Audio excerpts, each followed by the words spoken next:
Good afternoon. My name is Kelly Dvorak Vandenberg. I'm the Area Director for Kittitas County Habitat for Humanity, and joining me today on our Lowe's Women's Build virtual table is our County Commissioner, Osiadacz.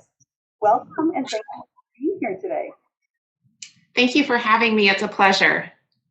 So I wanted to start our conversation today on affordable housing by having you outline for us the challenges that we're facing regarding affordable housing here in Kittitas County. Yes, well, this is definitely a very serious issue and one that is very important to me. One of the things I like to remind people when we talk about housing in Kittitas County is one of the kind of the foundation of the challenges we face here is the lack of land available to build on. So out of Kittitas County, the entire footprint of Kittitas County, only 30% of that land is privately owned and can be used for housing purposes. And of that land, you know, there's certainly sections of that is not suitable to build on. So we start out with a large challenge in the fact that there's a much smaller percent geographically that we have available to build. In addition to that, the Kittitas County neighbors the third highest ranking per capita area in the United States. The Bellevue, Seattle, Tacoma area is ranked third as far as income levels across the nation, and being really becoming much of this county a bedroom community to that area has dramatically affected the cost of living here. So there's a high demand, there's not enough supply, and there's definitely challenges in being able to create more of that supply. One of the things that I think about is really in the town I live in, and I live in the city of Roslyn, and homes there are on average between 1,100 and 1,200 square feet, so not very large homes. And you know, astoundingly, last summer the house next door to mine, that's around, it's a little bit larger, so maybe, you know, closer to 1,800 square feet, sold for $505,000. And just today I was made aware, and I did look it up online to confirm that it was true.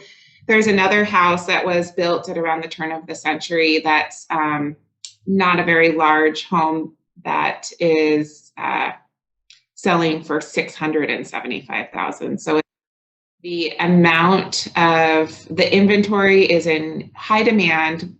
We are competing with people that make a very large income. And so the citizens of our county are really at a disadvantage, and it's our job to work with our partners such as yourself and others to find mechanisms to create not only attainable housing, but affordable housing that is set aside for individuals that are within certain income brackets, so that there is the ability for everybody to have decent housing in Kittitas County. Well, I think you're hitting the nail on the head too. I mean, there's, you know, the average, you know, the AMI is about 55,000 for what people earn, you know, the average median income. And when we look at, you know, a home from, you know, 80,000 to 5,000 to 600,000, it's not attainable. We don't have enough inventory of homes. A third of our homes were built in 1970. So we have a decent income in addition to that. And the land, as you mentioned early on, you know, it's just not available. And when it is, it's expensive. And I think in looking at the overall challenge with COVID, you know, you have a a workforce that, and that's adding to the challenge because we have a lot of, we are also the fastest growing income with people moving in here because they're being priced out of neighborhoods over on the west side. Mm-hmm. Wow. Yeah, absolutely. It's a significant challenge. And as the head of the Homelessness and Affordable Housing Commission for the county, what are the plans for affordable housing? I'm sorry, was that to address affordable housing? Yeah. Yes. Well, I believe, as you know, that the county does receive money to reduce homelessness and also to help increase affordable housing stock and maintain affordable housing stock in Kittitas County. And we have a wonderful group of partners that the county can work with, such as Habitat for Humanity and Hope Source and others that are really the experts, and we can work together to help provide funding and look at projects that will be of benefit to our community as a whole. And there's a lot of really exciting work going on right now as far as new construction and maintenance of current properties, as well as providing assistance for people on fixed incomes or are, just needing some additional assistance in maintaining their homes and keeping them in good repair. In addition to that, we're also looking at legislative fixes. So one of the things we're doing here that we have some direct control over is working with our building department to find ways to streamline processes for affordable homes. So what that looks like is, some set plans of houses of certain square footage, and it would be aimed for people that are wanting to build affordably. It wouldn't be, for something of a larger scale, but something that would be a moderate home for somebody to live in, but providing a set of plans that are pre-designed and having that be something that would reduce the costs, but all of, getting the plans drawn and engineered and going through all the permitting processes, because that would be already done.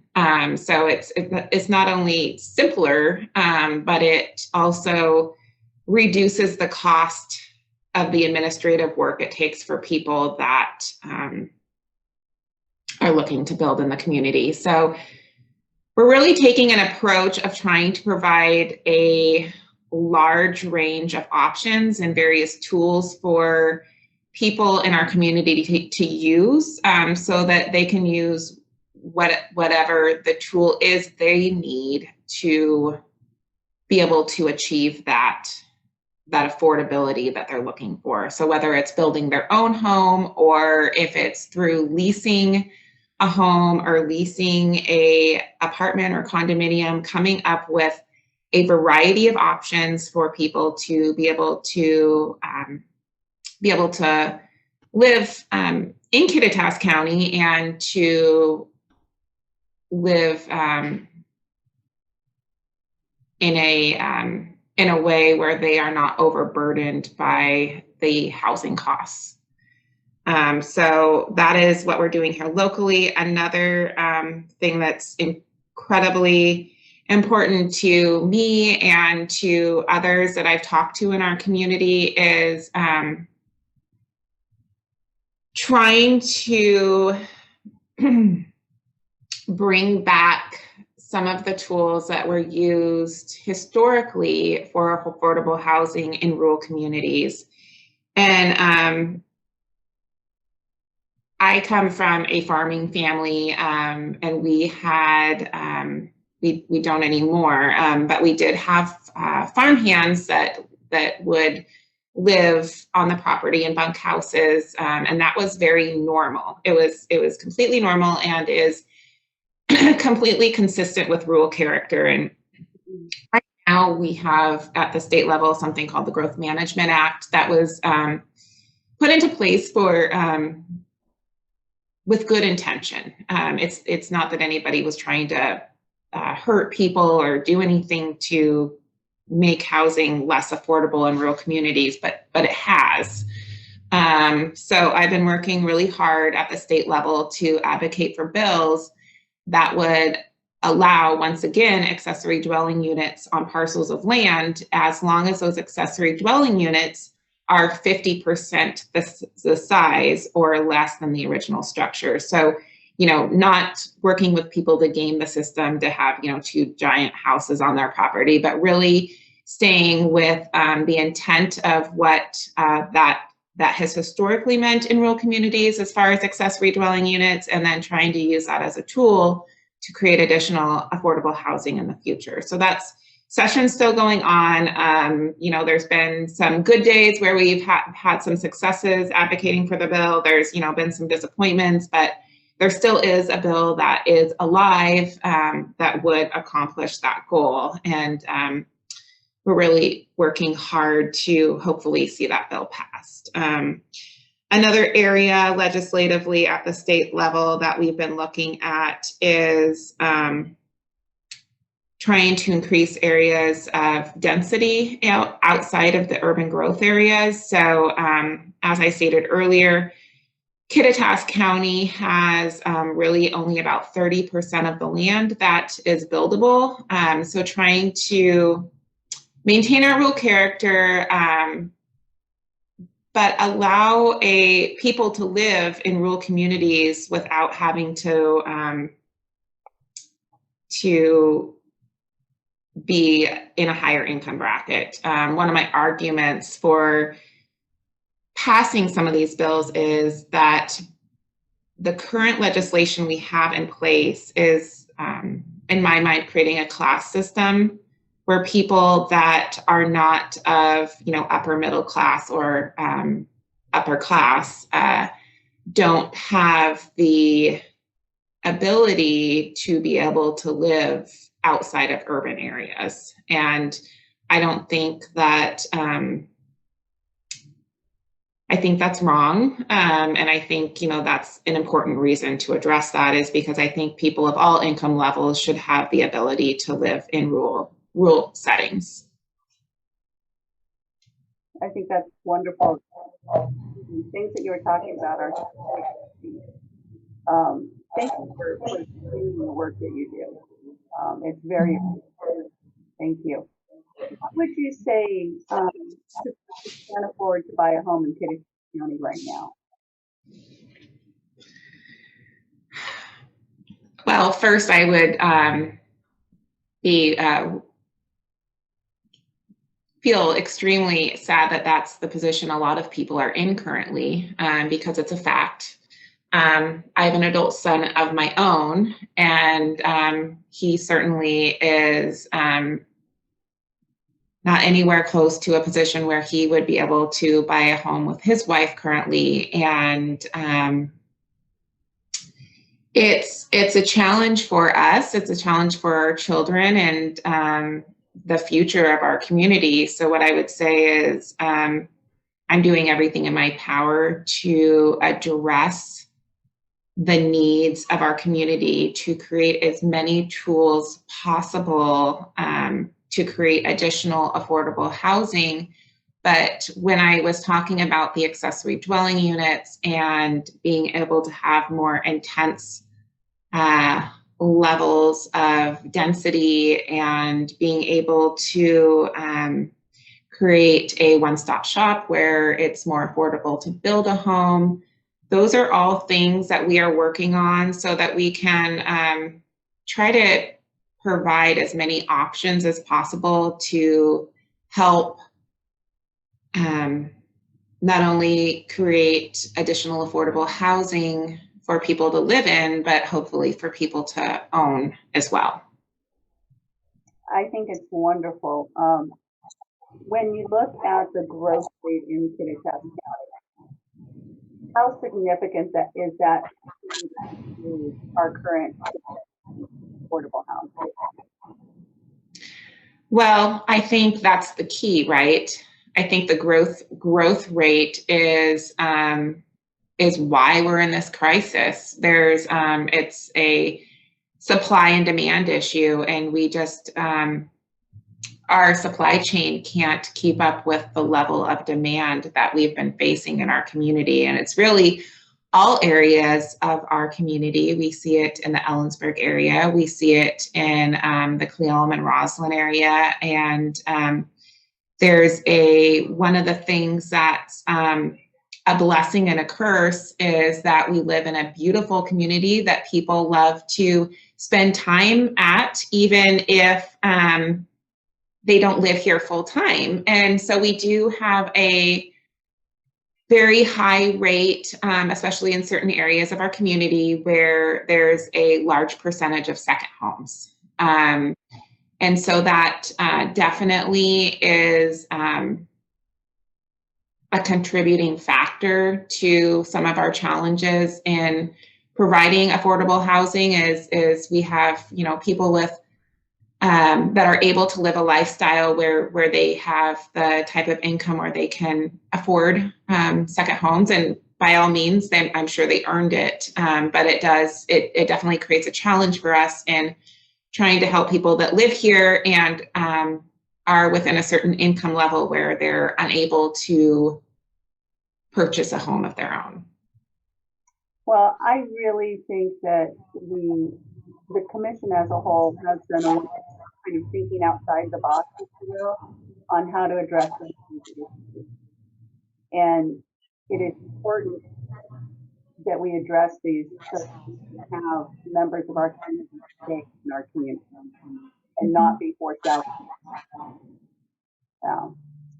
Well, yeah, absolutely.